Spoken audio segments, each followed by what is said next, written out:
Is Trump now getting desperate for an upper hand in talks with Iran, using public threats and shock posts to claw back leverage, just as negotiators sit down at the table?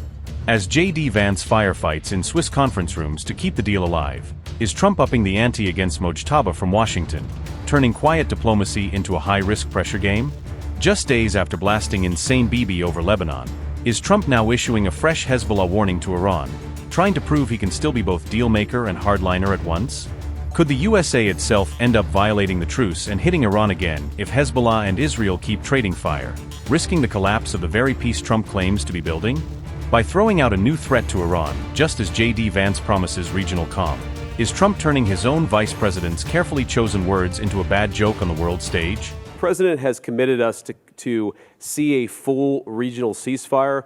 We found great partners in working with the Qataris, the Pakistanis, our friends in Israel. We're all working towards regional peace. As Iran-US talks formally commenced in Switzerland, Trump publicly threatened Iran over Hezbollah's actions in Lebanon, injecting fresh tension into already fragile negotiations. On June 21st, Trump warned that Iran must rein in Hezbollah or face new U.S. military action, signaling that proxy violence could trigger direct retaliation. His message appeared on Truth Social just after the new round of talks began, undercutting the calm diplomatic optics with an unmistakably hard-edged threat.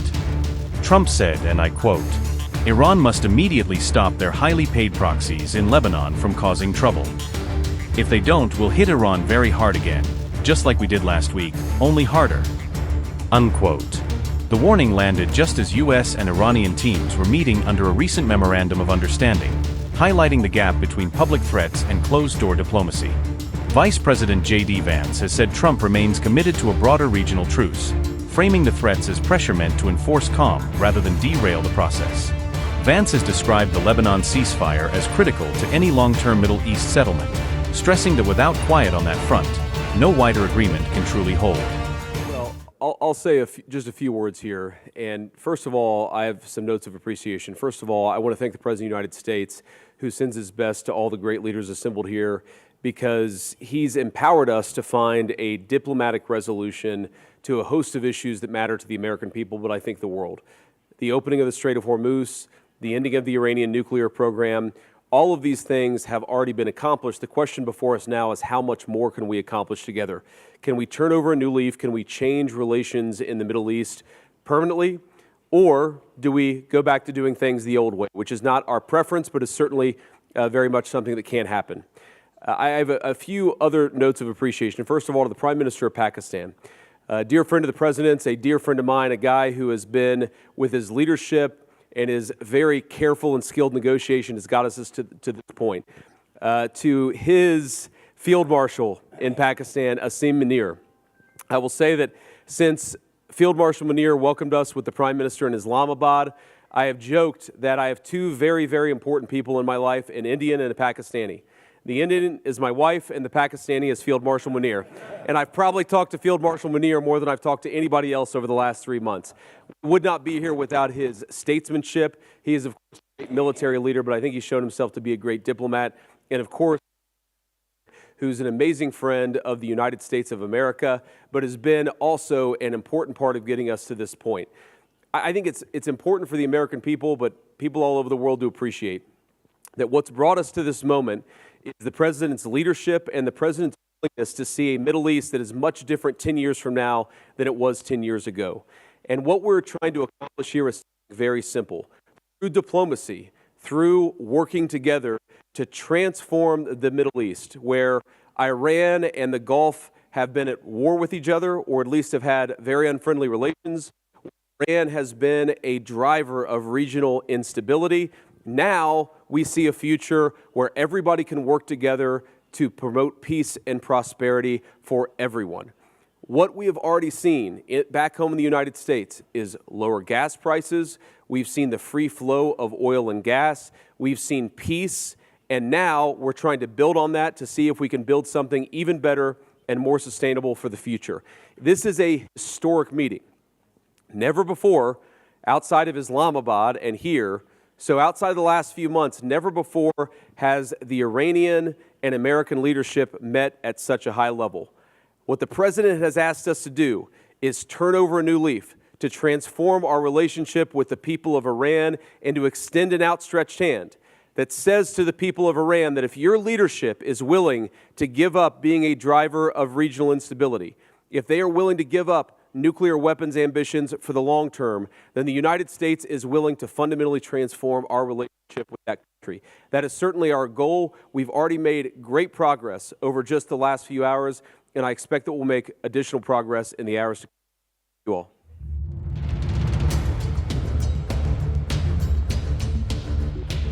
Israeli forces say they have effectively cornered dozens of Hezbollah fighters inside a sprawling underground tunnel complex near Tebnit, trapping militants in a maze of passages and bunkers beneath the village. Local Israeli outlets reported that the tunnel network extends for more than 1 kilometer under the village, a subterranean web that provides fighters with deep shelters and concealed movement routes. Ground troops encountered heavy resistance as they clashed with Hezbollah fighters in fierce engagements, both on the surface and deep inside the tunnel system, turning the fight into simultaneous above and below-ground battles. The Hebrew Daily Ma'ariv reported that roughly 30 Hezbollah operatives remain trapped within the compound, isolated in the subterranean network as Israeli units work to seal escape routes and secure the area. Trapped fighters allegedly resorted to launching mortar barrages from within the tunnel hub, firing at advancing IDF positions in a bid to slow the Israeli advance and cover possible withdrawal attempts. Sources say Hezbollah forces even launched unmanned aerial drones from within the besieged stronghold, using the compound as a covert platform to surveil and strike at nearby Israeli units. The IDF characterized the captured complex as a major Hezbollah headquarters in southern Lebanon, claiming it served as a command node coordinating operations across the frontier region. Commanders say the operation's objective was to dismantle a long-standing threat to northern Israeli towns and villages by removing a fortified hub used to plan and launch cross-border attacks. Intense fighting persisted even after initial gains, with Israeli units tightening their cordon and systematically clearing access points as pockets of resistance flared inside and around the tunnel hub. Military analysts view the subterranean stronghold as a central element of Hezbollah's southern command network, a fortified node that linked logistics, weapons storage, and field command functions. At the same time, Haaretz reports that 36 Israeli officers and soldiers have been killed since the conflict with Hezbollah escalated, underscoring the human cost of the wider campaign in Lebanon. Those military losses come amid roughly 3 months of sustained fighting in Lebanon, a period marked by repeated clashes, strikes, and operations that have steadily driven up the casualty toll.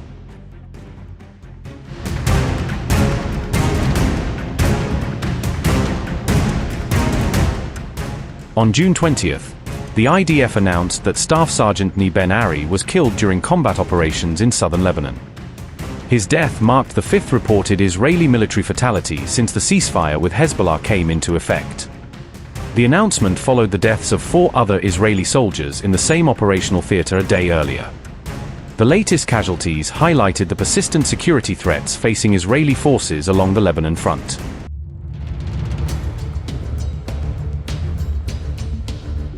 As Washington scrambles to calm Mojtaba Khamenei's camp over the escalating Lebanon crisis, Tehran has thrown in a new shock. Even as negotiators sit down by Lake Lucerne, Iran's president has chosen to make a fresh declaration in Tehran. Masoud Pezeshkian has bluntly stated that Iran will not give up its uranium enrichment program. At the same time, the president says Iran is ready to put in writing that it has no intention of building a nuclear bomb. This stance is a fresh curveball for U.S. Vice President JD Vance, who is already firefighting the political damage from Benjamin Netanyahu's strikes in Lebanon. Vance has so far kept a low profile and avoided extended press engagement, allowing Iran's leaders and media to dominate the narrative. Are you about the Pakistani role, especially? Very good. We love Pakistan. Thank you. Excuse me. According to the memorandum, Iran has already pledged that it will not build nuclear weapons, anchoring the deal on a clear no-nukes commitment even as enrichment continues. However, the final technical nuclear negotiations are scheduled to be held over a 60-day window from the signing of the MOU, meaning the most delicate details are still to be hammered out. The first round of direct talks between Iranian and U.S. delegations formally began on June 21st in Switzerland, marking the start of an intensive new phase in this fraught diplomatic process. On the table in Switzerland are the Lebanon war, security and access around the Strait of Hormuz, and the fate of Iran's frozen assets, making this round of talks as much about regional fires as about the nuclear file itself. We will not give up our right to enrichment, and they, too, will be forced to accept it. You all know what the so-called President of the United States was saying. He had made a complete 180-degree turn. He was saying that Iran must surrender unconditionally. Iran has no right to do this. It has no right to do that. Then he gave a speech and said that Iran has a right to do this.